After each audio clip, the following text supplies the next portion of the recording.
Добро утро на сите. Добро утро во Великденско утро. Повторно уште еднаш Христос воскресна. Да, вистина воскресна. Секој од вас што седнал да ја чита Библијата и секој од вас што почнал да копа вака низ неа за она што се случува на Великден. Ако ги прочитате Матеј, Марко, Лука, Јован, таму сите оние евангелија што ги има внатре, ќе се сочите со еден многу интересен факт. А тој е дека се е збркано. Не е се подредено. Се е всушност збркано. Зошто? Марија мисли дека телото Христово е украдено. Петар гледа дека има таму некоја облека останата, таму нели платното што беше Исус завиткан и се чуди, не му е јасно што се случува тука. Учениците вика не го разбира писмото. Така ни пишува барем таму што е спомнат. Ангели се појавуваат на Марија и на Марија уште не е јасно што се случува. Се врти, мисли, го гледа Исус, мисли дека е градинар. Кога свати кој е, сака да го гушнува и вика стој подалеку од мене, не ме допире. Се што јас би сакал да напишам како расказ за Великден, овде е збркан. Значи нема едно со друго, некако нема логика кој ќе го погледне. И ќе си речеш кој го смисли ова нешто вакво, ако е навистина измислица, а не. Ама поентата е следната.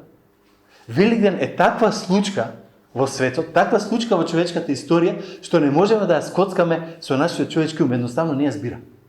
Не ни е јасно и затоа колку и да се обидуваме, затоа секоја година сите ние што зборуваме, милиони луѓе по светот зборуваат за Великден и се нешто ново излегува затоа што не можеме да сватиме што се случи.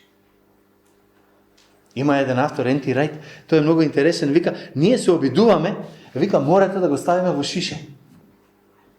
И така да го сватиме Великден. Се она што се случи на Великден, вика, толку е несватливо што колку и да ни го објасни Господ, колку и да сакаше да ни го скоцка убаво така да го нареди, пак немаше да ни биде јасно. И затоа се учиме нешто поново и поново. Великден се случи во реална историја. Великден се случи со реални луѓе. Великден се случи на едно место, во едно време, и заради тоа што се случи таму, ние до ден денеска имаме променети живот или имаме промена во се што се случува наоколу нас и околу светот. Јас денеска сакам заедно да погледнеме еден текст од Евангелието според Јован, прво 20 глава, а потоа ќе видиме еден текст од првото послание на апостолот Павле до Коринќаните. Сакам два текста да видиме денеска. Првиот е Јован, 2 глава, од 1 до 18 стих. 20 глава, извинете, не 2 глава. Вака вели во текстот. Во неделата уште во рани мугри, додека се уште беше темно, Марија Магдалена дојде на гробот и го виде каменот иставен од отворот на гробницата. Таа со трчање отиде кај Симон Петар и кај другиот ученик кој му беше љубимец на Исус. Кој беше тој, се сеќавате? Јован, така ли? Па му рече, го зеле телото на Господ од гробницата, а не знаеме кај го преместиле. Тогаш Петар и другиот ученик излегоа и се упатија кон гробот. Обајцата трчаа, но другиот ученик истрча побрзо од Петар и прв стаса во гробот. Тој се наведна и го виде платното како лежи таму, но не влезе внатре. Кога стигна и Симон Петар влезе во гробот, па го виде платното како лежи таму, како и погребната шамија која беше употребена за завиткување на Исусовата глава. Шамијата не беше заедно со платното, туку беше одвоено свиткана на едно место. Тогаш влезе и другиот ученик кој прв дојде до гробот, па виде и поверува. Зашто тие тогаш не знаеја дека според Светото писмо Исус ќе воскресне од мртвите. Потоа учениците се вратија дома. Така е текстот што го читавме денеска.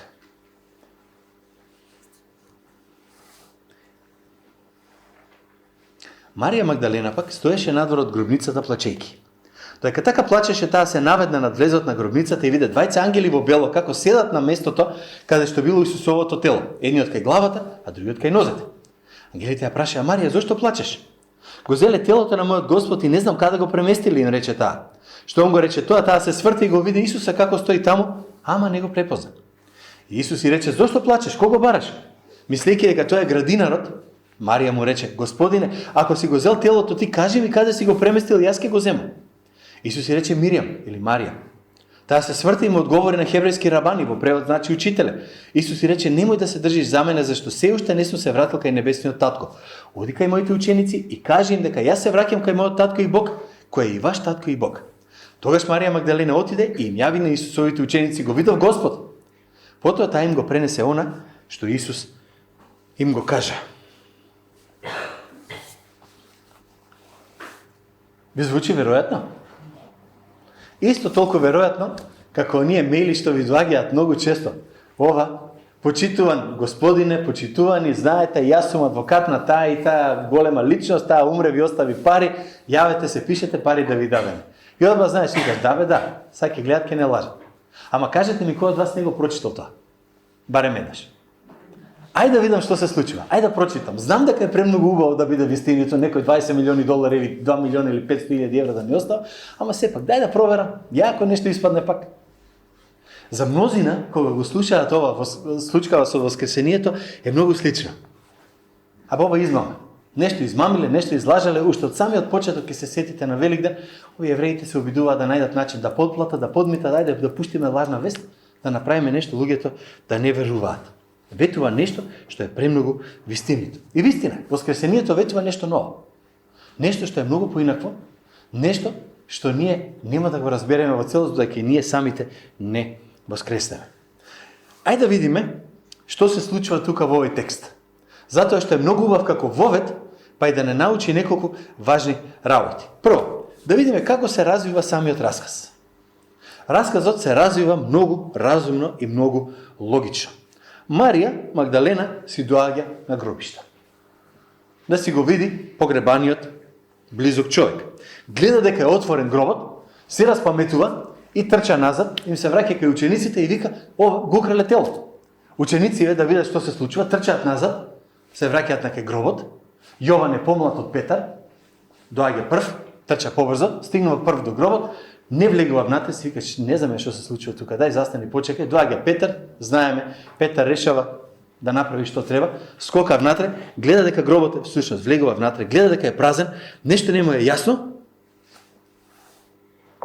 и се чуди. И сега предпоставувам дека Петар и Јован размислуваат и нешто не им е јасно. Тука во самиот текст ни пишува, вели кога стигна и Симон Петар влезе во гробот, па го виде платното како лежи таму. Нема да ве гневам со грчки, ама интересно е дека сите што сте биле во Грција, знаете кои речат Грција, знам, разбирам влеко, ќе ти кажат, разбирам. Ама овде има еден многу интересен друг збор што ние го користиме, ќе го препознаете. Теорија, теорео. Знаете што е теорија? Си правиш смисла од оно што го има, даваш некоја идеја за нешто. И тука вика, Петар погледна внатре и почна да теоретизира. Да се мисли што уствари значи ова за мен. Што е поентата на ова што го нема тука телото. Сака да свати нешто. И ова е многу рационален став. Ова е став на човек што вика, дај да сватам што се случува. Ова не е, јас верувам на се што ќе ми кажете мене. Не гледаме по телевизија многу глупости, најтешката работа е да најдеш вистинска работа сега на интернет. Фейк нюс колку сакаш. Што е вистина, не можеш да го сватиш. Не ова ми кажа, а прифати. И ево сега што му се врти на Петар во главата. Предпоставувам дека и мене и вас би ни се вртало нешто слично вакво. Влезе Петар во гробот, таму е празно, погребната шамија од една страна, шамијата не беше заедно со платното, беше одвоена, свиткана на едно место. Ајде малку ние да теоретизираме што се случило. Да беше Исус богат фараон, некој отворил гробницата, украл се што можел, го грабнал и побегнал. За пари немаше. Христос е облеката што беше на него му ја зема, се сеќават. Во тој гроб го положи. Пари не му остава. Немаше таков обичај. Значи некој го грабна, го однесе телото, ама оно не беше вредно. Ајде можда платното и мирисите биле вредни, окей, ама беа оставени. Тие си седеа во гробот, никој не ги имаше земен. Ајде да видиме да размислиме вака, ако учениците па го зеле телото, го грабнали годна, што ќе се мачат да ги редат работите? Платното го наместиле, го затерале, крпата ја свиткале, ја ставиле таму. Јас мислам дека ако крадете по гробови, гледате да бегате што поскоро на место да се задржувате, да местите, да дотерувате, не знам си што. Приказни да измислувате. Ова не беше такво нешто. Вика, влезе Јован и читаме, влезе и другиот ученик кој прв дојде до гробот, па виде и нешто направи. Вика, виде и што? Поверува. Многу еден интересен став. Зошто е ова важно?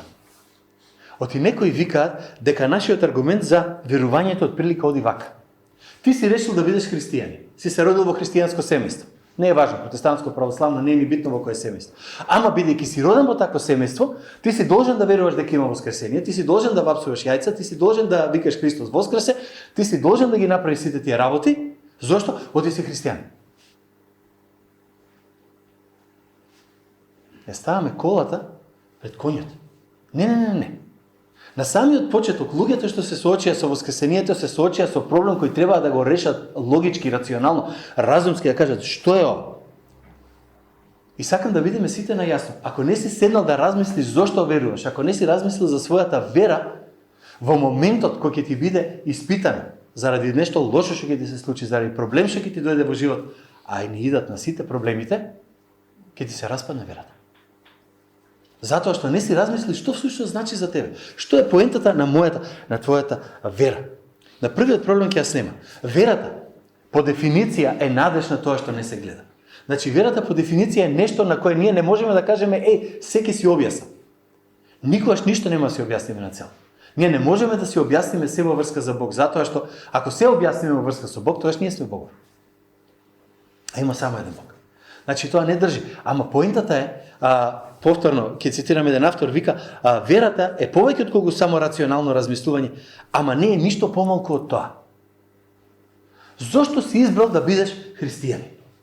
Така сум се родил. Може се родил во Македонија, па си взел германски или бугарски пасош. Зошто си избрал да останеш таму?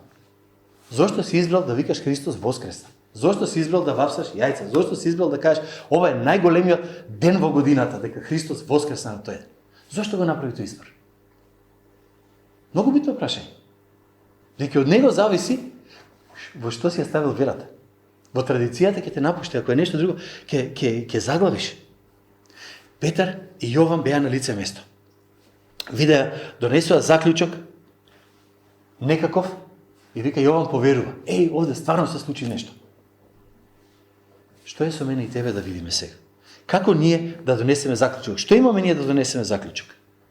Од овој текст овде имаме барем две работи што накратко сакам да ги спомнам, за може да одиме понатака. Бидејќи ако ги земеме сите текстови во врска со воскресението, ако земеме се што е напишано во врска со него во Библијата, од Стариот Завет до Новиот Завет, до Откровението во крајна сметка, ако сакате, има страшно многу. Ако ви интересира, има една многу убава книга на македонски. Не сум ја преведувал, јас не ја продавам, јас не рекламирам нешто мое, од Лист Робел, Случајот на празниот гроб, најдете ја стварно на вистина, ќе видите колку рационално може да погледнеме на некои работи. И многу полесно да дојдеме до таа спасоносна вера. Што имаме ние како сведоци? За ние денеска да видиме. Првото нешто се жените сведоци. Во сите евангелија, жените се првите што доаѓаат на гроб. Матеј 28 глава, Марија Магдалена и другата Марија вика дојде. Во Марко 16 вика Марија Магдалена, другата Марија и Салома. Во Лука 24 вика двете Марии, Јоана плюс другите. Предпоставам жени, сигурно машки и женски не се мешали. Тоа е друго време. Значи, и други. Жените имаме женско сведоштво. Ако сакаш да измислиш воскресение во тоа време, тоа ти треба најмалце. Собери ги политичарите во Скопје и нека ви кажат, жими мајка, вака се случи, и верувајте. Тоа е она за кој тука се случува. Жените доаѓаат и викаат, ние сакаме да сведочиме, ние сведочиме дека гробот е празен. Јас да пишував такво нешто, ќе има фарисеј, уште подобро садукеј, кој не верува во воскресение, нели, да каже, човекот воскресна. Што тоа значи? Значи дека јас имам некој што не верува, тотален агностик, тотален безбожник, тотален атеист можеби, кој вика, ево што сакам да направам, ево како ќе биде. Ево моето сведоштво. Жена во логиката не влегува никако. И ова или е вистина, или тие што пишувале биле луди. Јас сакам да ми верувате на лага. За лага никој не си го дава животот. Апостолот Павле 20 години подоцна од ова вика, мнозина го видоа Христос. Дори всушност тој вика при 500 луѓе има, вика, од кои некои се уште живи луѓе го направија тоа, го има. Океј? Супер. Тоа е првиот сведок. Второто сведоштво е од животот на сведоците, кој драстично се смени.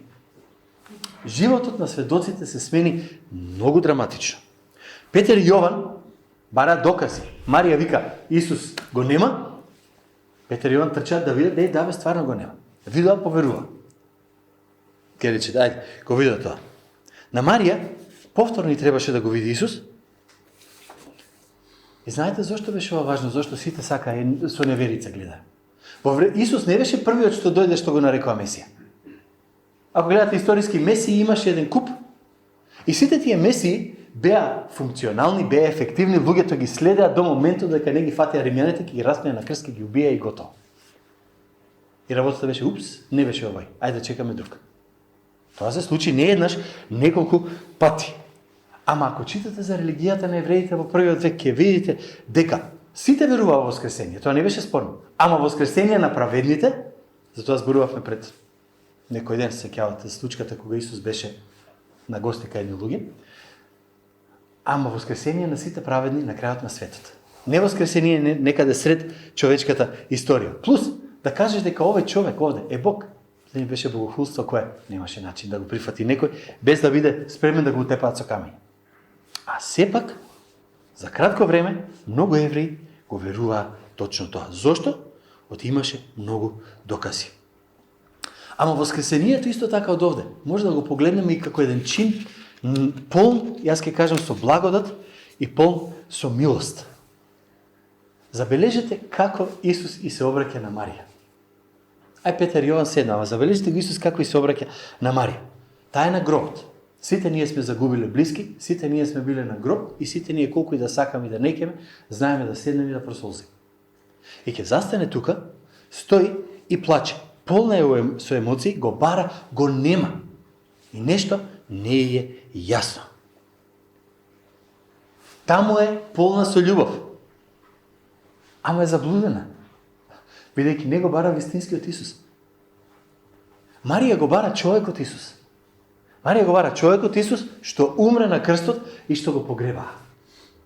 Му стркала камен и го затворија таму. Добар човек, прекрасен учител, побожен човек, силен пророк, Месија дури можда. Ама се уште не го бара Бог. Затоа што ако го бараше Бог, немаше да каже, ајде, Бог ќе го погребем. Кај да е овој ќе го снема, ќе излезе.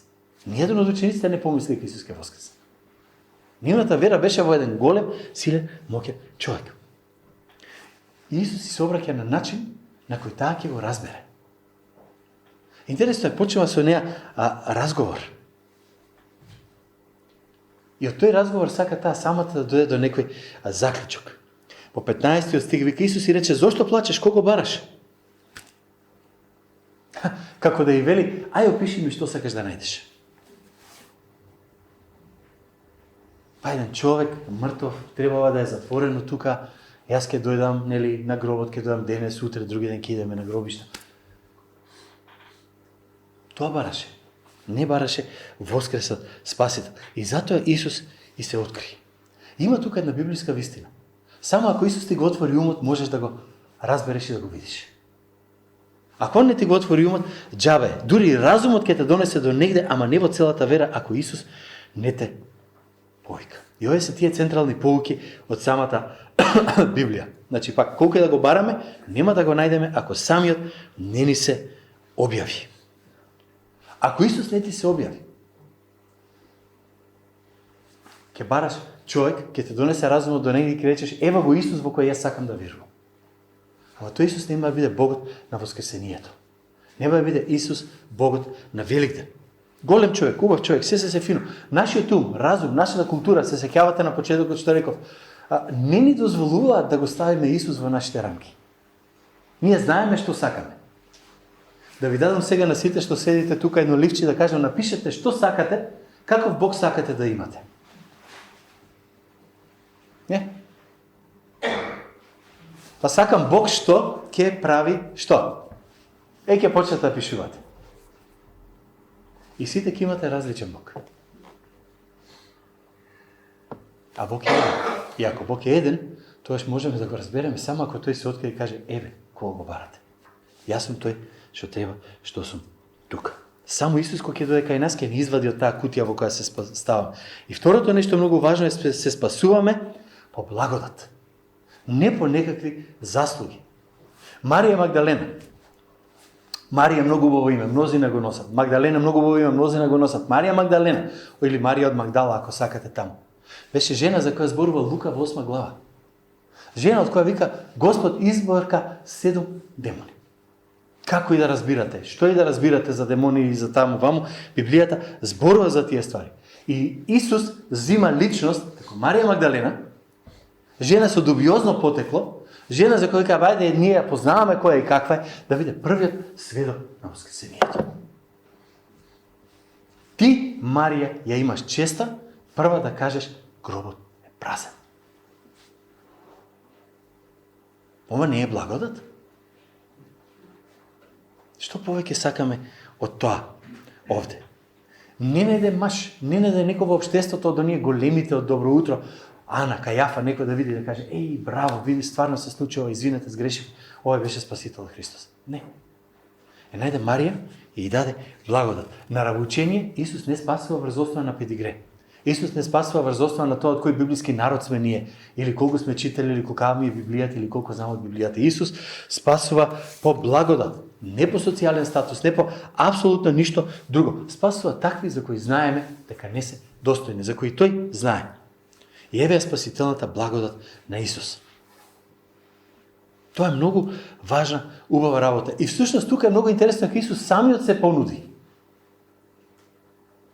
Тој се откри, рече Марија. Таа се сврте и го види. Исус е нешто ни се нуди нам. За Великден, за било кој празник. Тоа е оној во кого ние гледаме и викаме, еј, ова е Спасителот кој можеме или сакаме да го земеме. Тој можеше на многу на различни начини да се откри. Јас би сакал да биде малку по спектакуларно. Нели? Холивудски. Не се случи така. За среќа, може би. Нека не се случи. Исто така, многу важно за мене овде е дека тој не вика, што е? Како не ти е срам? Не ме препознаваш? Ти не знаеш кој сум јас? Добро бе, 3 години беше со мене и па не ме знаеш кој сум. Не и се обрати, абе жено, шо преш ти? Ништо такво немаше овде. И се сврте и рече Марија.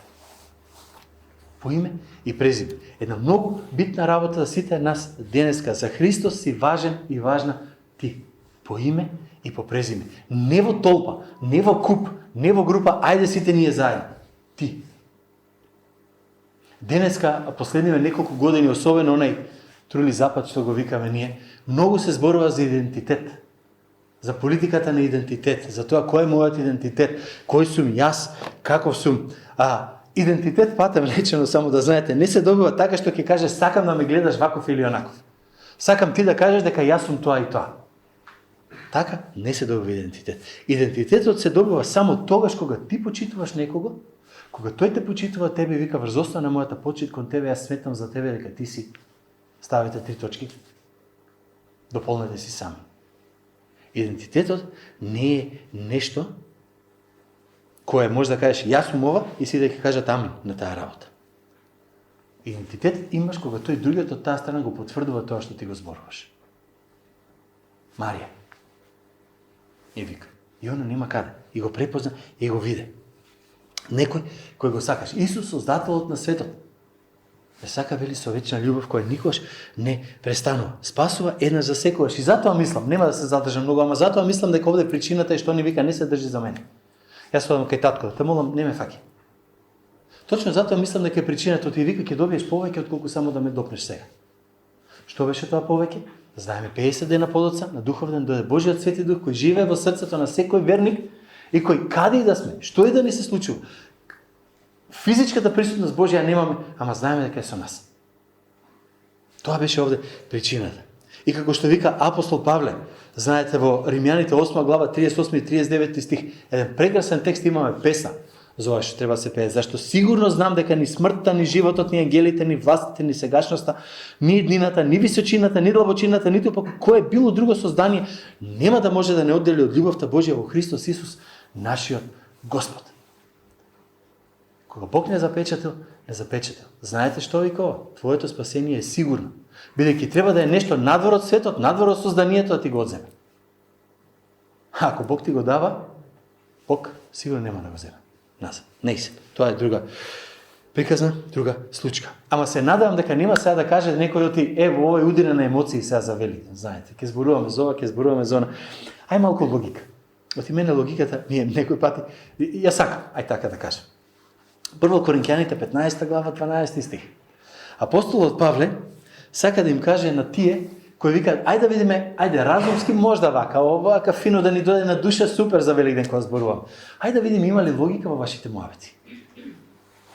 Апостолот Павле во 1 Коринќаните 15:12, почувам од таму па надоле ќе читаме. Вели, ако е јасно посведочено дека Христос воскресна од мртвите, како тоа некој од вас велат дека мртвите нема да воскреснат? И апостолот Павле во оваа глава зборува дека 500 луѓе го виделе Христос жив. Барем 500 луѓе. Во еден момент. Плюс вика, голем дел од нив се уште живи. Модете, зборете се, вика слободно. Тоа е апсолутен факт. И вика, ако е тоа факт, како може некој да рече не е вистина? Па така, не е вистина. Вие зборите не е вистина, не е вистина.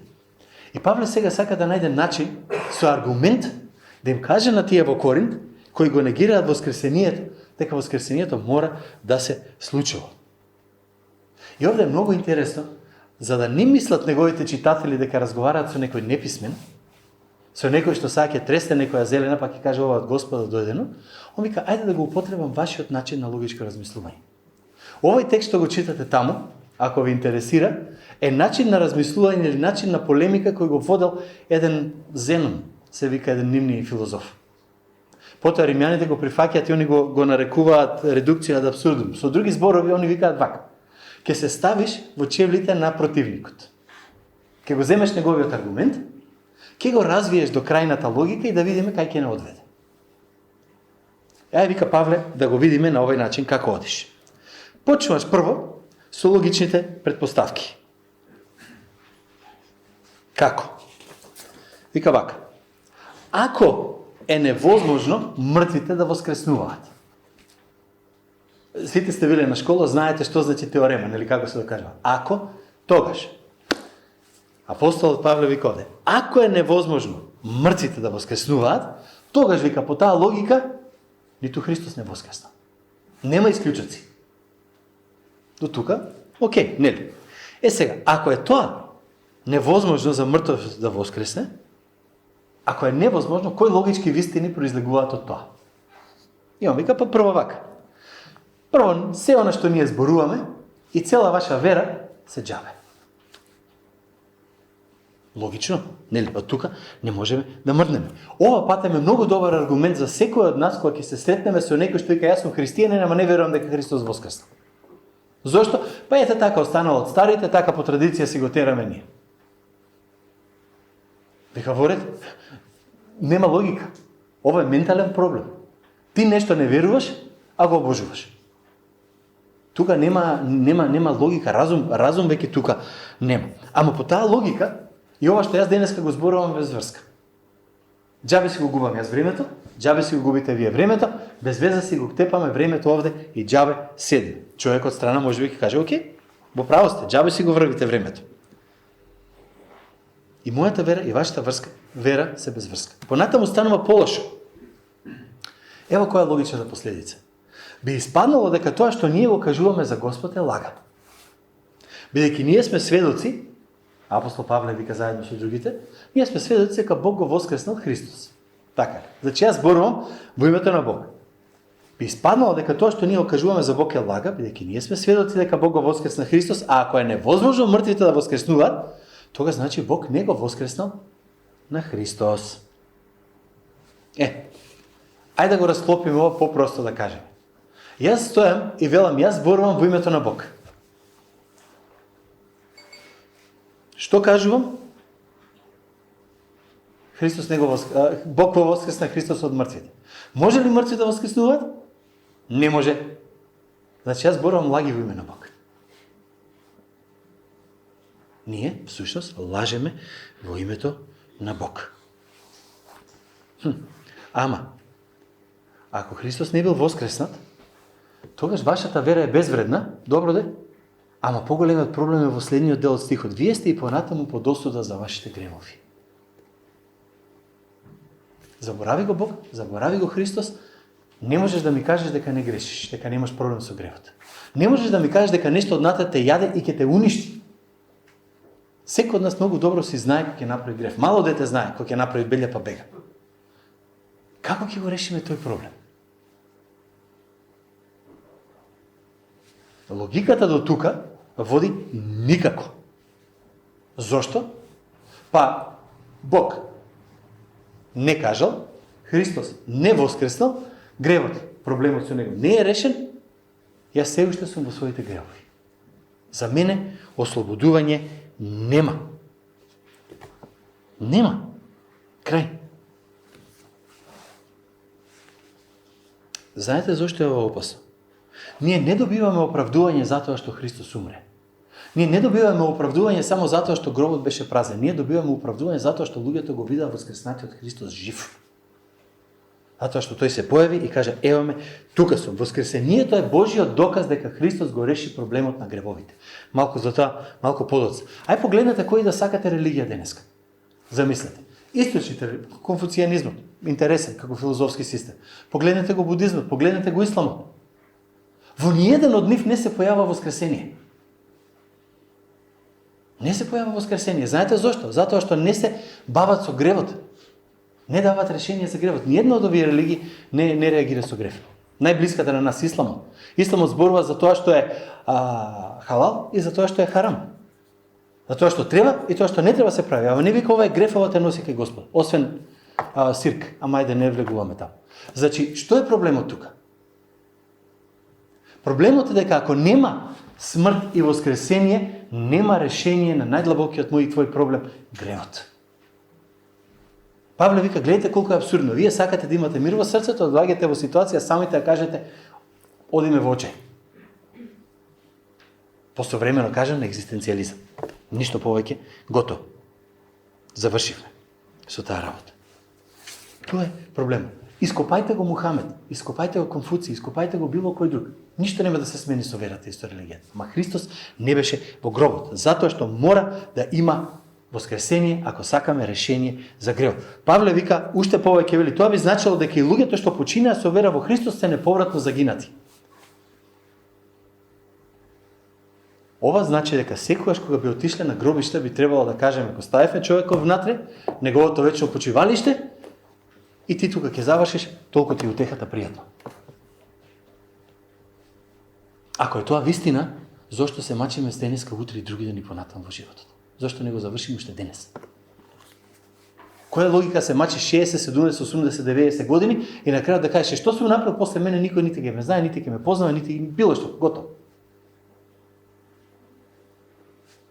Зошто се мачам, зошто се трудам, зошто се... Ништо нема. И ова е суровата вистина ако нема воскресение. Тоа е вистината. И Павле продолжи вика, ако ние се надеваме на Христос само за овој живот, тогаш сме ние најмизерните луѓе од сите луѓе на светот. Гревчиња. Сите сме за гревота. Зошто сме сите за гревота? Тогаш не треба да се расправаат луѓето со нас, абе вие верници вака така викате. Треба да викате, абе ние ве жалиме. Се надевате на нешто што не постои. Вие сте за жал, за жалење сте. Ама не викаат така, вие сте за жалење. Се расправаат да докажат дека нашето не е вистина. За жал. Тука. И ова е суровата реалност на воскресението. Е сега, има уште една логика тука. Може некој ќе рече, Павле заговара дека има воскресение, за да имаме причина за надеж во животот. Ке го лажеме детето, знаете, после ќе ти купам сладолед. Јади сега, па ќе ти дам сладолед. Дека тоа е идејата уствари на апостолот Павле што ја прави тука. Не е така. Еден друг филозоф од современото време реши да направи нешто такво. Еден со многу убаво име, а многу лоша филозофија. Емануел Кант. Емануел значи Бог со нас, иначе, нели? Знаете, името од таквото. Ој викаше, ако го нема Господ, треба да го измислиме. Ама зошто? За да може да ставиме морални и етички норми. Иначе, ќе немаме на што да ги поставиме, иначе Бог го нема. Симплификација, ама тука нека да одим. Павле не зборува така. Павле прави споредба, вика, ќе земеш семе, ќе го посадиш во земјата, што станува? Ќе умре, ако сакаш да се роди. Го зиеме Христос, го ставаме во земја. Воскресна, што ќе се случи тоа? И ние ќе добиеме нешто такво. Видете што пишува, вика, драги пријатели христијани, ова е апостол Павле, сакам да ве потсетам на радосната вест што ви ја проповедав, која вие ја прифативте и која ви стана основа на верата. Таа радосна вест што јас ја проповедав ќе ви донесе спасение, ако цврсто се држите до неа, освен ако немате празна или лажна вера. Што вели? Вели дека ние ќе имаме прекрасна, убава, одлична вера, ако ние имаме вистинска вера. И еве што вели апостол Павле, јас најпрво ви ја пренесов најважната порака. Онака како што и мене ми беше пренесено. Христос умре за нашите гревови согласно со предвестувањето запишено во Светото писмо. Беше погребан и воскреса на третиот ден согласно со предвестувањето запишено во Светото писмо.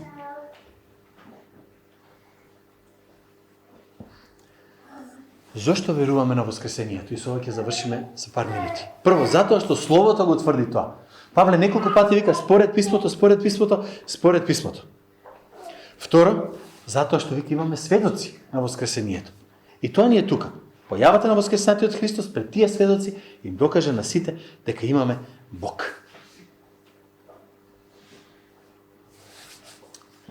Што мислиш ти? Многу важно прашање. Што мислиш ти? Во Библијата читаме дека заслуженото за гревот е смрт.